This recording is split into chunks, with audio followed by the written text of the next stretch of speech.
Like, share, and subscribe because it is free. Zix's 6 crystalline appendages danced across the bioscanner readouts as the emergency signal pierced through the Mercy's Wing S communication array. Another human distress call. The Vordhack medic's bioelectric consciousness processed the incoming data with practice efficiency, filtering through the usual human dramatics that accompanied their medical emergencies. Galactic Emergency Medical requesting immediate assistance. Came the crackling transmission from Kepler 442c. Multiple casualties from tunnel collapse. Several humans unconscious.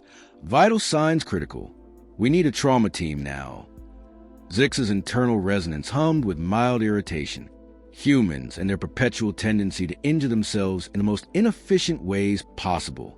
Their single-heart circulatory systems were ridiculously fragile compared to the distributed bionetworks of more evolved species. Why they insisted on mining in conditions that would instantly kill most galactic citizens remained a mystery that Zix had stopped trying to solve cycles ago. The medical transport's navigation systems locked onto the mining colony's coordinates as Zix prepared the standard human treatment protocols. Nano-healers calibrated for carbon-based physiology, biofield stabilizers adjusted for their primitive nervous systems, and cellular regeneration chambers sized for their awkwardly proportioned bodies. Everything designed to compensate for humanity's biological shortcomings. Colony Administrator Sarah Chen's voice came through again, strain evident even through the static. ETA on medical support. We've got people trapped, and I'm not sure how much longer they can hold on.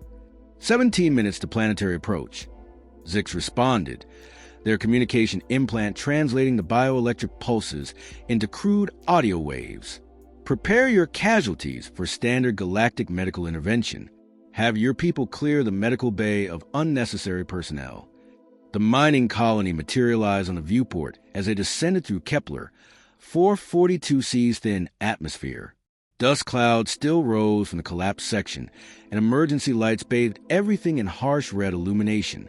Humans scurried across the surface like insects, their frantic movements betraying the panic that their species seemed genetically predisposed to experience during crises. Zix had to admit, grudgingly, that human colonies demonstrated a certain stubborn resilience. Building a mining operation on a world with unstable geology showed either remarkable stupidity or incredible determination, possibly both. Most species would have abandoned such a venture after the first seismic reading, but humans seemed to view danger as merely another engineering problem to solve. The colony's medical bay was exactly what Zix expected from human infrastructure, crude by galactic standards, but showing signs of ingenious adaptation. Human-manufactured equipment had been modified to interface with alien medical supplies, creating a patchwork system that somehow functioned despite its theoretical impossibility. Sarah Chin met them at the airlock, her face streaked with dust and her clothing torn. Thank the stars you're here. We've got 4 injured from the collapse. 3 are stable but unconscious. The 4th is Marcus Rivera, our lead engineer. He was trapped for almost an hour before we could dig him out. Zix's scanners immediately locked onto the casualties. As they were led into the medical bay, the first 3 humans showed typical trauma responses. Concussions, minor internal bleeding, standard crush injuries that would respond well to nano-healer treatment and biofield stabilization. Nothing that hadn't been successfully treated thousands of times before. But Marcus Rivera presented an entirely different situation. The human lay motionless on the crude medical table, his chest completely still. The colony's basic life support equipment showed flatline readings across all vital signs. By every standard medical assessment, the human should have been declared dead and prepared for whatever funeral rites his species preferred. Yet Zix's more sophisticated bioscanners detected something impossible. Faint neural activity flickered deep within Marcus's brain tissue. Synaptic firing patterns that indicated consciousness might still exist somewhere within his oxygen-starved neural networks. According to galactic medical understanding, brain death should have occurred minutes after cardiac arrest. No known species could maintain neural function without active circulation. Sarah Chun hovered nearby, her anxiety radiating in waves that Zix's empathic receptors couldn't help but detect. He was conscious when we found him. There was an air pocket where he was trapped. He was talking to us until just a few minutes before you arrived. Zix began the standard revival protocol immediately. Nanohealers flooded Marcus's system, designed to repair cellular damage and jumpstart biological functions. Biofield generators surrounded his body, attempting to stimulate his nervous system back into activity. The cellular regeneration chamber stood ready to accelerate healing once basic functions resumed. Minutes passed.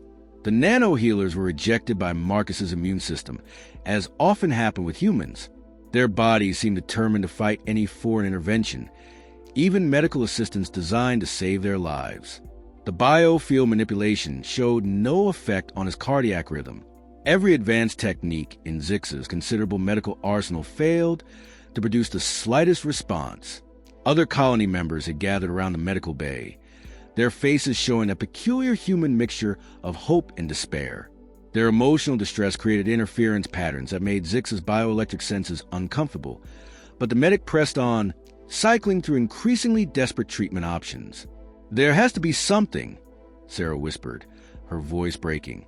"We have CPR protocols, human emergency techniques. Maybe."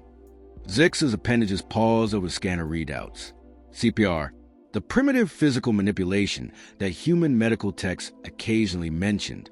Surely she wasn't suggesting that crude mechanical intervention could succeed where advanced galactic biotechnology had failed. Yet Marcus's brain activity continued to fade, and 17 years of medical training had produced nothing but failure. Zix's bioelectric consciousness recoiled at the suggestion. Physical manipulation of internal organs violated every principle of civilized medicine. The Vordhack species had evolved beyond crude touch-based healing millions of years ago, developing sophisticated bioresonance techniques that worked harmoniously with natural biological processes.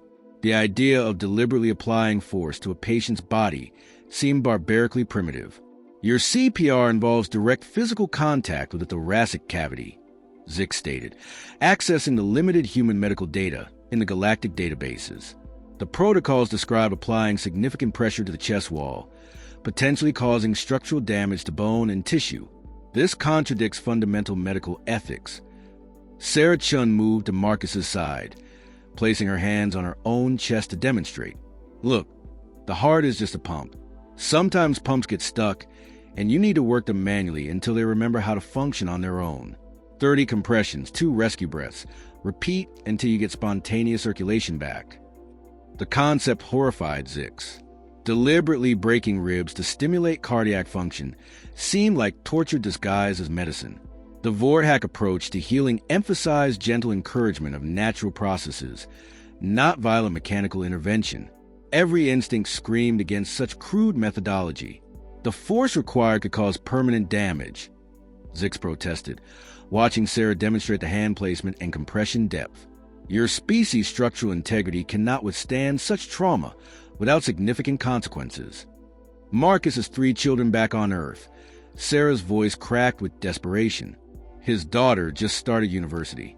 His twins are only 8 years old. "Please, you have to try something different. Your technology isn't working, but maybe our medicine can."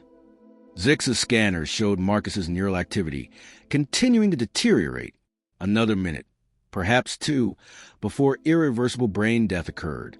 The Galactic Medical Board would demand an explanation for using unorthodox techniques, potentially ending Zix's career. But the alternative was watching a patient die while advanced medical technology proved useless. The weight of prejudice became suddenly clear. Zix had assumed human medical practices were primitive because they seemed simple, not because they were ineffective. Perhaps the crude appearance masked sophisticated understanding of human physiology that galactic medicine had never bothered to investigate. "Show me the technique again," Zix said, positioning their crystalline appendages over Marcus's chest. Sarah guided the placement, her hands covering Zix's delicate limbs. "Press down at least 2 inches deep, right here on the lower half of his breastbone. You'll feel the ribs flex, but that's normal. Push hard and fast, at least 100 compressions per minute." The first compression felt wrong in every possible way. Zix's bioelectric senses registered the violent displacement of tissue, the concerning flex of bone structures, the forceful manipulation of organs never meant to be touched. Every evolutionary instinct demanded immediate cessation of such aggressive intervention. "Harder," Sarah insisted. "You're not going deep enough."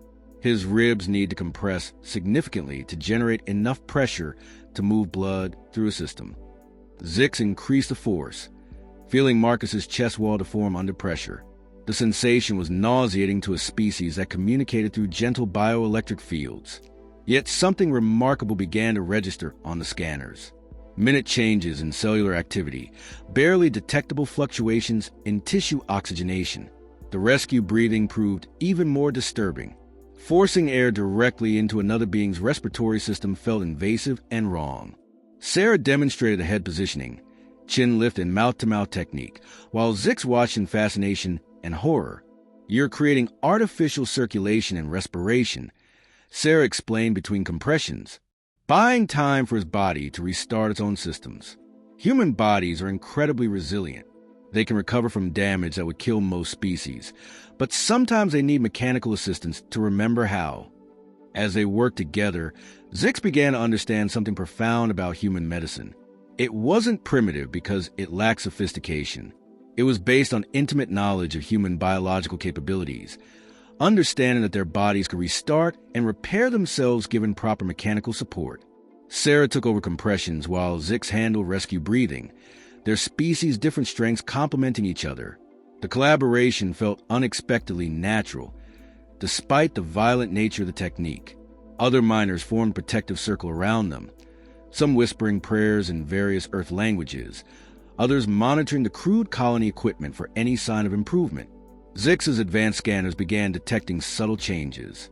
Brain activity stabilized, then showed microscopic improvement.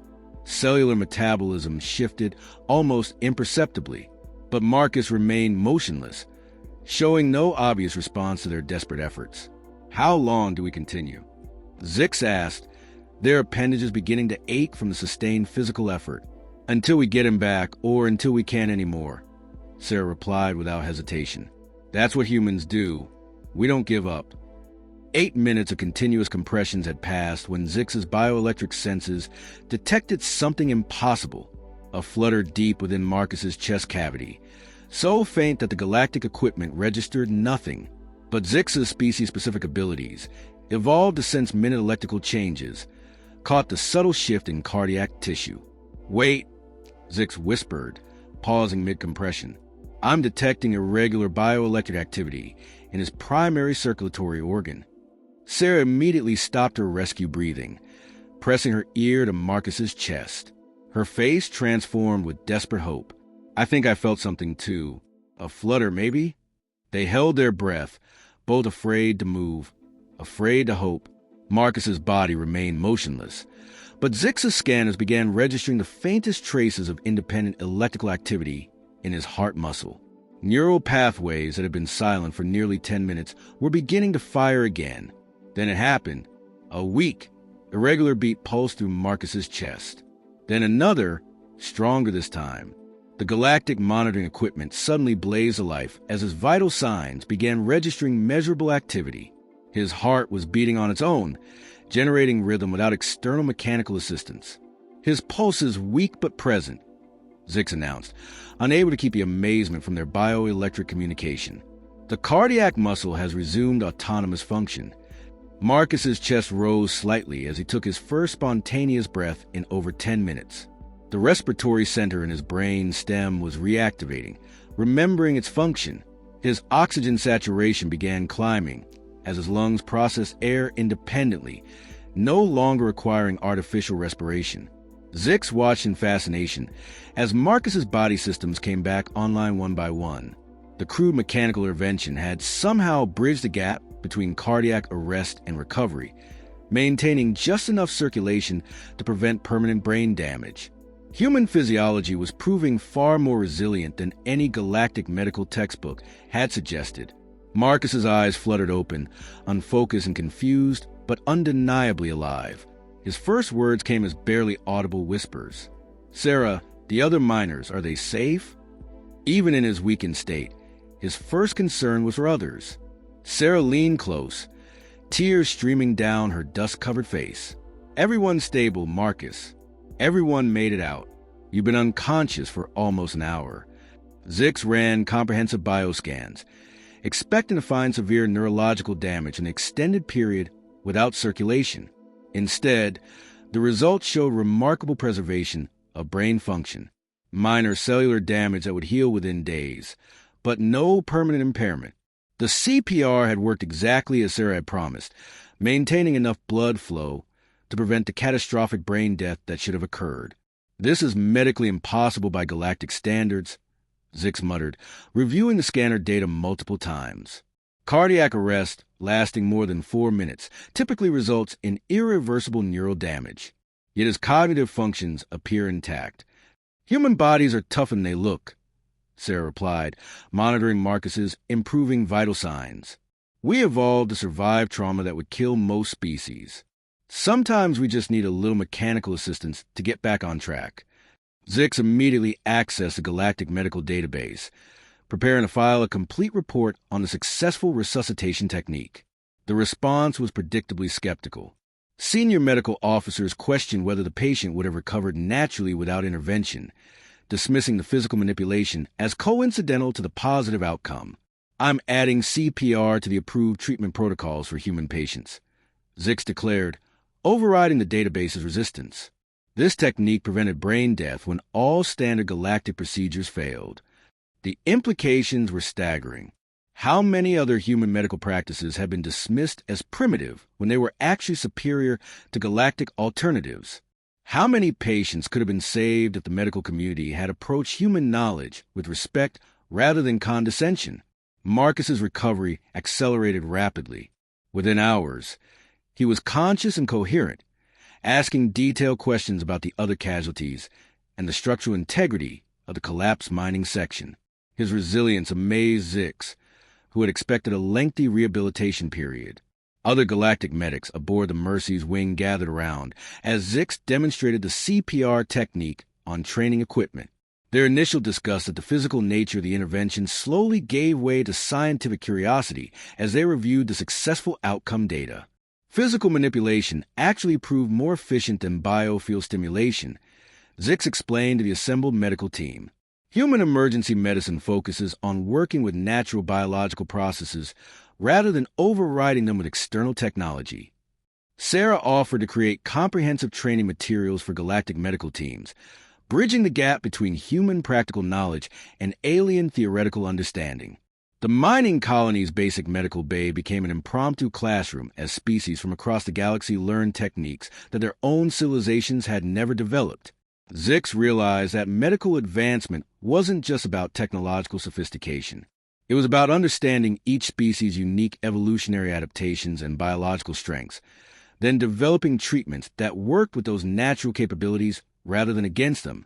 Marcus Rivera returned to full duty within 72 hours, displaying a remarkable healing capacity that Zix was beginning to understand as typically human rather than exceptionally lucky.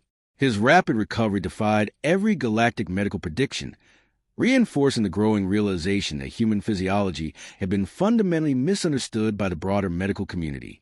Zix's detailed report to the Galactic Medical Council created immediate controversy. Conservative medical practitioners dismissed the success as statistical anomaly, insisting that advanced biotechnology remained superior to primitive physical intervention. Progressive researchers demanded immediate access to human medical databases and requested formal collaboration agreements with Earth's medical institutions. The first Human Emergency Medical Techniques seminar was scheduled for the next Galactic Medical Conference, with Sarah Chun receiving an unprecedented invitation to address the Council as the first human expert witness in galactic medical history. Her presentation would demonstrate CPR adaptations for various alien physiologies, showing how the basic principle could be modified for species with multiple hearts, different chest structures, or alternative respiratory systems. Zix accepted promotion to Chief of Interspecies Medical Research, dedicating their career to integrating biological partnership approaches into standard galactic medicine. Their research revealed that dozens of species possess traditional healing techniques that have been overlooked in favor of technological solutions, creating opportunities for medical breakthroughs across the galaxy. The Rivera Protocol became standard terminology for emergency procedures that combine human intuitive medicine with galactic precision technology. Mining colonies throughout human space implemented enhanced medical training programs, teaching both human and alien personnel to work together during crisis situations. Success rates for cardiac emergencies improved dramatically across multiple species as the collaborative approach spread. Marcus established a foundation promoting human galactic medical cooperation, using his story as evidence that different species' approaches to medicine could complement rather than compete with each other. His 3 children became advocates for interspecies understanding, inspired by their father's rescue and the aliens who would save his life through willingness to learn. Emergency medical teams throughout the galaxy began incorporating human-inspired techniques into their standard protocols. The concept of working with the body rather than overriding the body became a fundamental principle taught in medical schools across hundreds of worlds. Traditional galactic medicine evolved to embrace biological partnership as equally valid to technological intervention. Zix's motto, "Technology serves biology, not the other way around," appeared in medical textbooks throughout the galaxy. Their research led to breakthrough treatments for conditions previously considered incurable, demonstrating that understanding natural healing processes often proved more effective than attempting to replace them with artificial alternatives. The success story spread throughout galactic civilization, fundamentally changing perceptions of human capabilities. Humans received invitations to join the Galactic Medical Corps as equals rather than patients requiring special accommodation. Trade agreements began including medical knowledge exchange provisions, recognizing that each species possessed valuable healing wisdom developed through millions of years of evolution. Medical schools across the galaxy added courses on primitive technique integration to their curricula, teaching students to approach unfamiliar medical practices with scientific curiosity rather than technological superiority. The paradigm shift away from pure technological solutions created space for rediscovering traditional healing methods that have been abandoned in favor of advanced equipment. Cross-species medical teams became the new standard for emergency response situations, combining the unique strengths of different evolutionary approaches to healing. Humans provided intuitive understanding of biological resilience, while other species contributed technological precision and analytical capabilities. The galactic medical community experienced a philosophical transformation, embracing medical humility and acknowledging that simpler solutions might sometimes prove superior to complex technological interventions. Research funding shifted toward understanding natural biological processes rather than developing increasingly sophisticated equipment to replace them. Years later, Zix stood before a mixed-species medical class, teaching CPR techniques to students from dozens of different worlds. Marcus Rivera, completely recovered and thriving, visited regularly to share his perspective on experience that had changed galactic medicine forever. The final lesson was simple but profound. True medical advancement came from combining the best knowledge from all species, approaching each tradition with respect and scientific curiosity. The primitive technique that had once horrified Zix now saved lives across the galaxy, proving that wisdom could emerge from any source willing to share it. Humans had taught the galaxy that refusing to give up, even when facing impossible odds, could literally bring the dead back to life.